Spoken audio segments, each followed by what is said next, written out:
jeune homme, au crâne légèrement dégarni, cultivait son champ de pommes de terre pour subvenir aux besoins de sa famille. Sa mère étant âgée et malade, ne pouvant pas nourrir ses proches, il lui revenait de s'occuper de ce champ.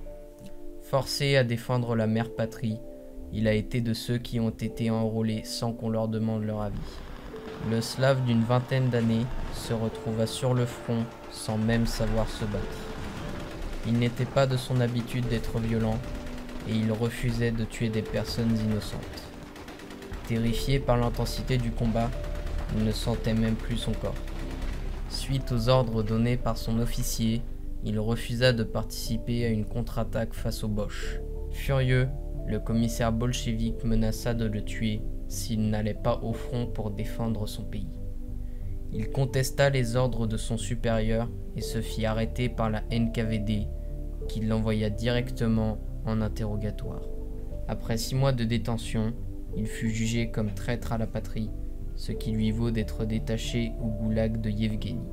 Vladimir, considéré comme infidèle à sa nation, perdit sa liberté de penser en refusant les codes imposés par l'URSS. Il n'était même plus estimé comme citoyen soviétique, mais comme sous-homme par son propre pays.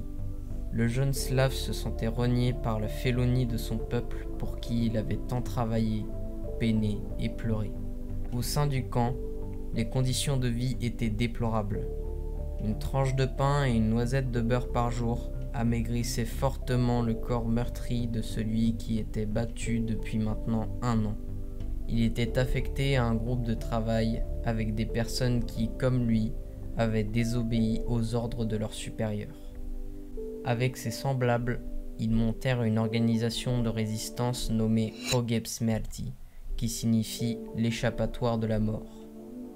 Ce groupe avait pour objectif de s'évader de ce camp qui faisait régner la terreur, mais malheureusement le NKVD découvrit le subterfuge, ce qui leur vaut d'être torturés et pour les plus faibles, à mort.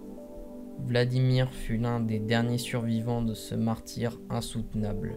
Durant le rude hiver de 1943, il décède de froid, épuisé par les circonstances de vie et de travail imposées par le camp. Ce jeune paysan à qui on avait confié la dure tâche de reprendre la ferme de son père se retrouva malgré lui dans un conflit auquel il ne voulait pas prendre part.